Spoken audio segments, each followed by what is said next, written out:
Okay, so let's take a look at our second reading entitled Death by Thomas Nagel. First thing we should acknowledge is the more challenging reading, at least that it's more complicated. I don't know if it's any deeper than Epicurus, but Epicurus seemed to be pretty clear in terms of both what he wanted to convince his friend of and how he wanted to do so. I think Nagel's not so clear. This is a challenge, and certainly not too difficult, but it's a challenge, this essay by Nagel entitled Death. First, the title. The title is simply Death, but that's not really very descriptive of what's going on in this essay. I would say a better title would be Why Death is Bad, because that's certainly what he wants to establish. He doesn't want to give us any kind of special insight into the nature of death directly. I think what he wants to do directly is to establish that death indeed is bad. Now let's think about the different synonyms we could use, the equivalent expressions we could use to death is bad. Death is an evil. Death is a misfortune. And crucially, death is bad, death is an evil, death is a misfortune to the one who dies. We can say that death is bad for the people around the person who has died, and that is both true and unproblematic in the sense that we suffer oftentimes because of the deaths of others. What's harder to establish, I think, philosophically, and what we'll be struggling with here with Nagel, is trying to establish that death is a bad thing for the person who's died. And I think we have some notion after reading and discussing Epicurus why, philosophically at least, that is a difficulty. So that really is the aim of this essay, Death by Thomas Nagel, to establish that death is a bad thing.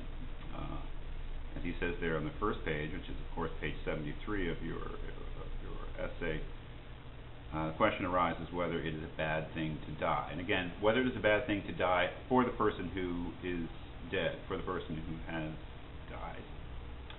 And some acknowledgement of the difficulties of that. And although Epicurus is, I think, never mentioned by name in this essay by Nagel, it is clearly the Epicurean view that death, because it is not something that we experience, that it is neither good nor bad, and it's certainly not an evil or a bad thing, nor is it a good thing because it is a nothing or a mere blank, as Nagel himself acknowledges at the bottom of page 73. It is Epicurus' view that Nagel has in his sights, that is, he wants to establish what he calls the common sense view or the natural view, which is not Epicurus' view in his point. In his view, that is that view that death is an evil, is a bad thing, is a misfortune for the one who has died. Now, if we look at the first part of the essay, which I think runs page 73, 74, 75, it's important to get a notion of how Nagel will proceed here. Again, his object, his goal is to establish that death is bad for the person who's died, at least in most cases can be bad. It does leave open the possibility that because of a preponderance of suffering, that death may not be bad for a particular person. But there are different reasons for that.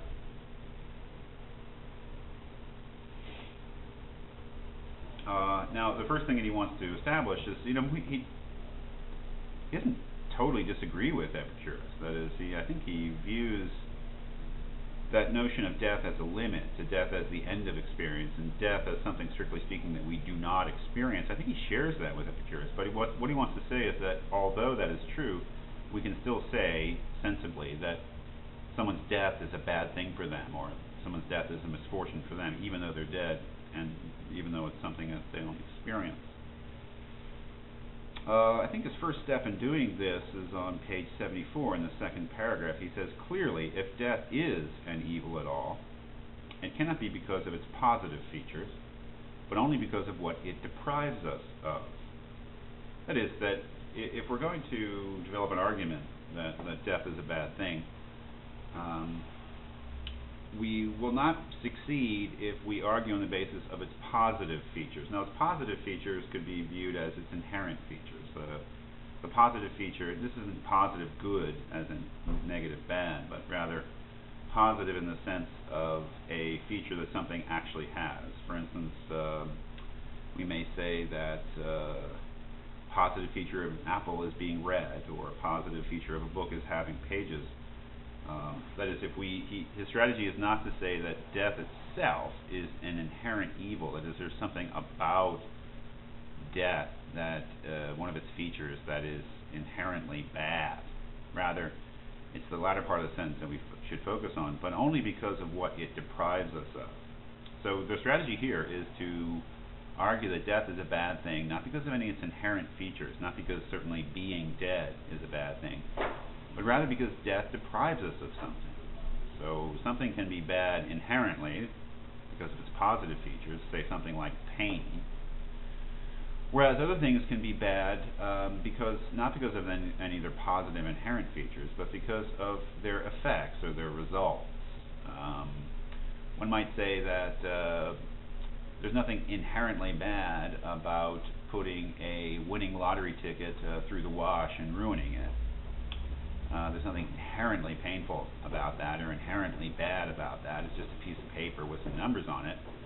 But one might say that it's depriving us, that the act of putting it through the wash has certain effects, certain results that are bad, or that deprives us of certain goods. And that's more or less the strategy, I think, that Nagel's taking in this essay in establishing that death is a bad thing.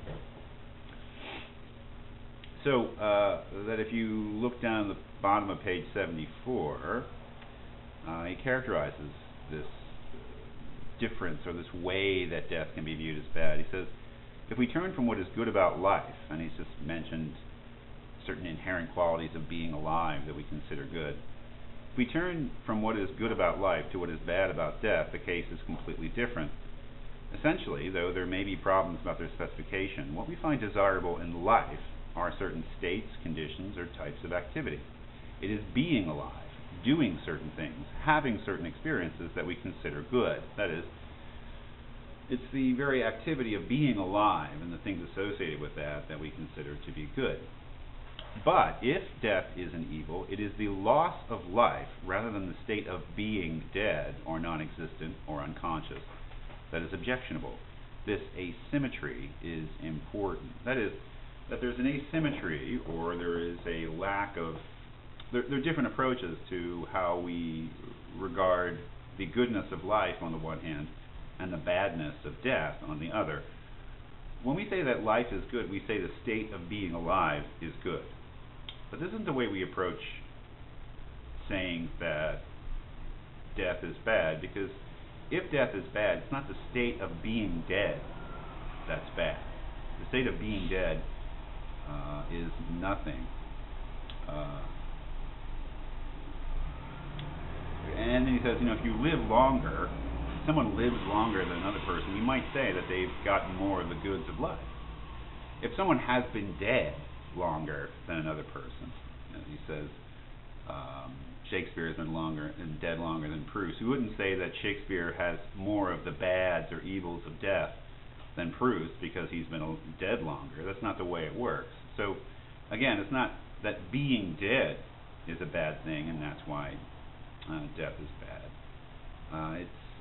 Again, the strategy is to argue that it is what the event of death deprives us of that makes it bad. Now the rest of the essay, this point having been established about his approach, the rest of the essay is frankly dealing with the very real problems that remain in sensibly saying that death is a bad insofar as it deprives us of the goods of life, and that's what we'll be talking about next.